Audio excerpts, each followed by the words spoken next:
Becky's organization, Alley Cat Allies, has for 20 years been dedicated to protecting and improving the lives of cats. They've been educating our nation not only on stray and feral cats, but on all issues that cats are faced with. Becky co-founded Alley Cat Allies in 1990 when she realized that there was no national organization providing this education and the resources to these thousands of Americans who were caring for colonies of stray and feral cats in their communities. The recognized authority on stray and feral cats, Alley Cat Allies established the first best practice standards for trap, neuter, and return in the United States, and they also address a myriad of other feline-related issues. So all you cat people in the audience, give a big meow for Becky Robinson. How are you guys tonight? Great. So, history. History is kind of a funny thing. It's all in the eye of the beholder, so to speak. And I decided I didn't need to do any research on the history of the movement because I've lived it. And that doesn't mean much. It's not going to go into Wikipedia or somebody else's encyclopedia. But I can tell you from my vantage point, and perhaps some of you can relate to this. How many of you have been in the movement for or attended conferences for 5 years? For 10 years? For 15 years?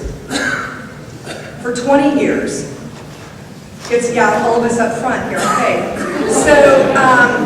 So my experiences with all of these activities and kind of my story, which is kind of how I was raised and what happened to me when I became an adult, was that my aunt was very active in animal rights, and she raised me. I just buried her 2 months ago, so I'm very sorry. And she gave me this flyer that was printed. It came in a snail mail. You remember those things we actually get? Pony Express kind of stuff? And it was about the Silver Spring monkeys. I didn't know what I was going to do with my life, and she says, do something. Just don't lay on the couch. Do something. Does everybody here know what the Silver Spring monkeys are? I thought it was a kind of monkey.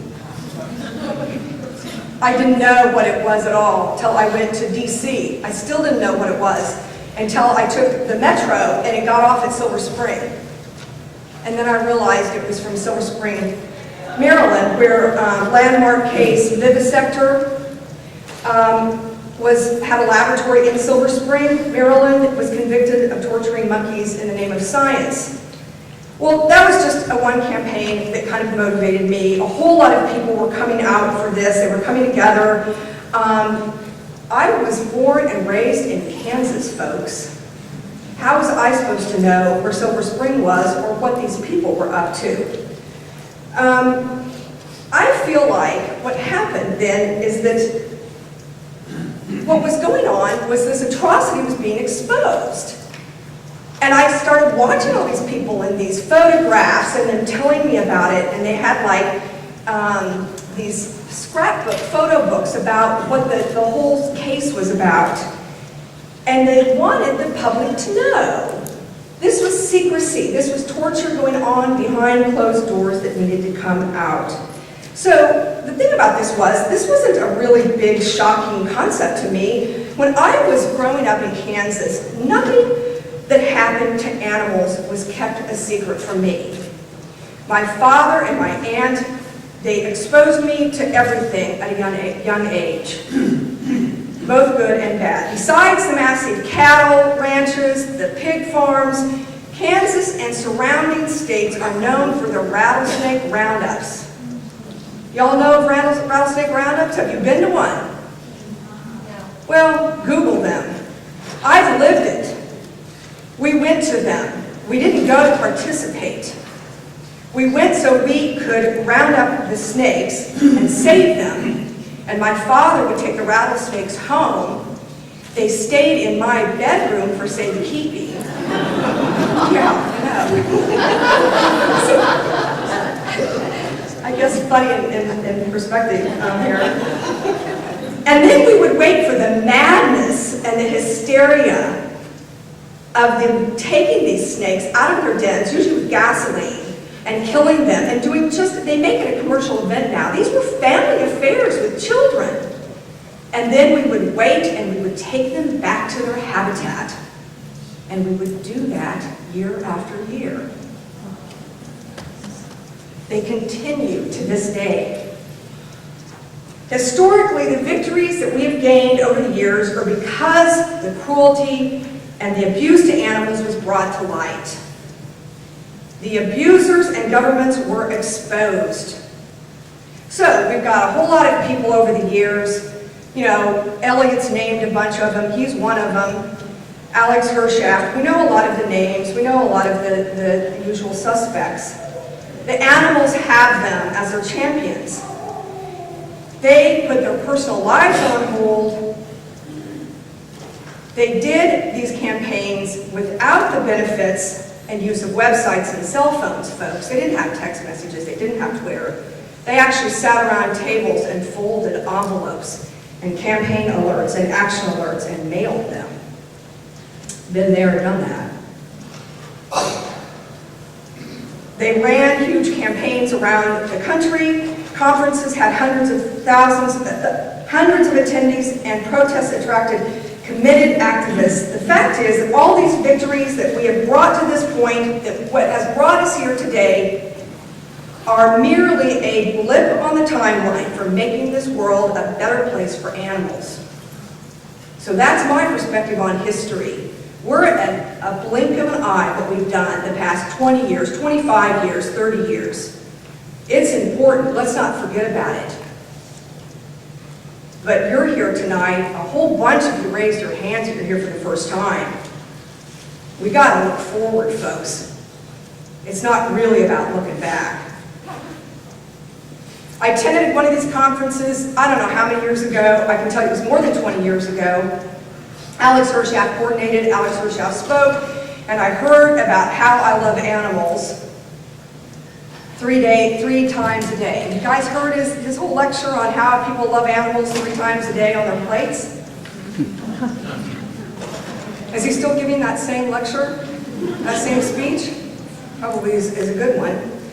I knew, I slept, I had no money. I think that there were round trips from Kansas City to Chicago, airfare like $59 or something. I think I probably, rifled through somebody's purse and got some money. I slept in the hallways of the hotel until somebody finally just, I think, just please get out of the hallway and took me in.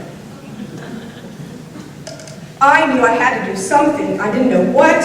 Like Shirley said, you may not have the skills, but you better figure them out. Don't let that stop you. So eventually, I started Alley Cat Allies. Does everybody here know Alley Cat Allies?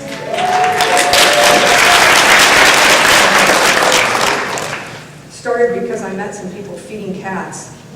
Anybody feeding cats here? Anybody got bottle babies in their purse? It's usually at every conference you can turn and hear somebody's bottle babies crying. So, I can tell you that these battles, all of these battles, inspired me to carry on with this fight. I didn't know what I was doing. I can tell you that we're about 200,000 people strong at Alley Cat Allies. We brought in $4.6 million. We projected to bring $4.6 million in, and we did it. I'm sorry for the economic crisis. I really am for those. But people really, whatever the message is, people do want to help animals. They certainly want to help cats. And I owe it to them, we owe it to them. We want to make a difference for them. But, however, that said, just because we're here doesn't mean that the battles get easier. And everybody paid this way, it's going to be way easier. And we have websites and we have e-advocacy, and it's so much better. You have to use every single tool, because those that are out there that are committing these atrocities, they're always going to have, they have the taxpayers' dollars. They have more power than they should ever have been given. So what we're dealing with, just one little tiny example of what we have to be aware of, what we all collectively have to be aware of. Alley Cat Allies created a poster a couple years ago, did this every year, National Feral Cat Day, and we told people that if you find a cat, a stray, don't call animal control. And that's because 70% of all cats in our nation's shelters that are taken there are killed. Think about it. 70% of all cats taken to our nation's animal pounds and shelters are killed there. Now, we want to talk about history, and we come a long way, baby. I don't know. Doesn't sound like it to me. Well, these shelters are not mandated to even keep track of the animal intakes. It's not the law, folks. It can't be public information unless it's kept, and it's not kept because it's not mandated. There is no transparency. That's our mission. This has got to be transparent. So we thought we would just tell people what goes on in shelters. You pick up a stray, don't take it to the shelter. And the Animal Control Association wanted to censor us for telling the truth. Why? Because it threatens them. They don't want you to know that if you find a cat, a kitten, bottle babies, that if you bring her to them, chances are she will be killed. Do you think this is right? Of course we don't. Alley Cat Allies doesn't. We believe the humane approach is Trap-Neuter-Return, and we believe that people that are out there on their own, spending their own time and their own money, like the woman in Beverly Hills that kicks ass, she's been arrested for feeding cats, for crimey's sake. What is going on in this world that we're arresting and throwing 75-year-old women in jail? Thank God they were on top of that one at the police station. We can rest easy tonight. It is not acceptable that cats are being systematically killed every day in shelters across America. And we have started to reveal the truth, and we are hearing from people that they are against this cruelty. Yes, it's cruel. It is not euthanasia, folks. It is not euthanasia.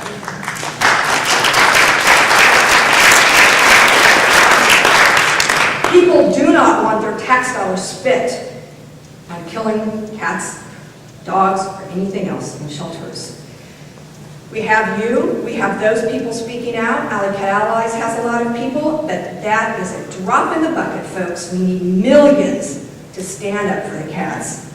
We need millions to take a stand for animals.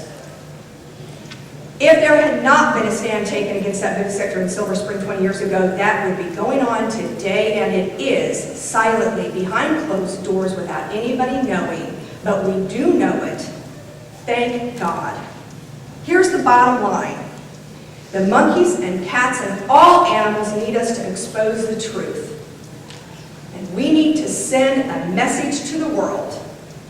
We are not going away. We will expose the truth.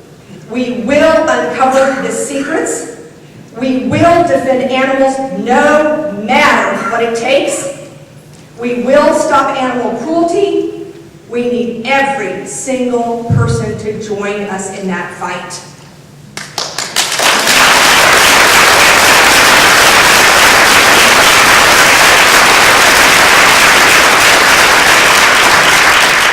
My question to you, what are you willing to do for the monkeys? What are you willing to do for the cats? What are you willing to do for the whales? For the pigs? For the cows? For the rattlesnakes? What is it that you're willing to do? Are you willing to put your personal lives on hold? Are you willing to throw your TV in the trash? Are you willing to give up some of those things that you think are so precious that people call up and say, but my husband won't let me. But I have a job.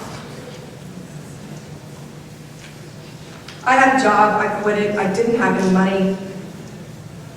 I think I did pet sitting for a while, that pays a lot. So my question to you again, besides what are you willing to do, which ones of you will be here in 5 years at this podium? Ask yourself that in 10 years, in 15 years. This conference has to go on. New groups have to be formed. New organizations need to have campaigns that are dynamite and effective. You need to be running them. So that's the historical perspective. Start figuring it out for yourself. Thank you.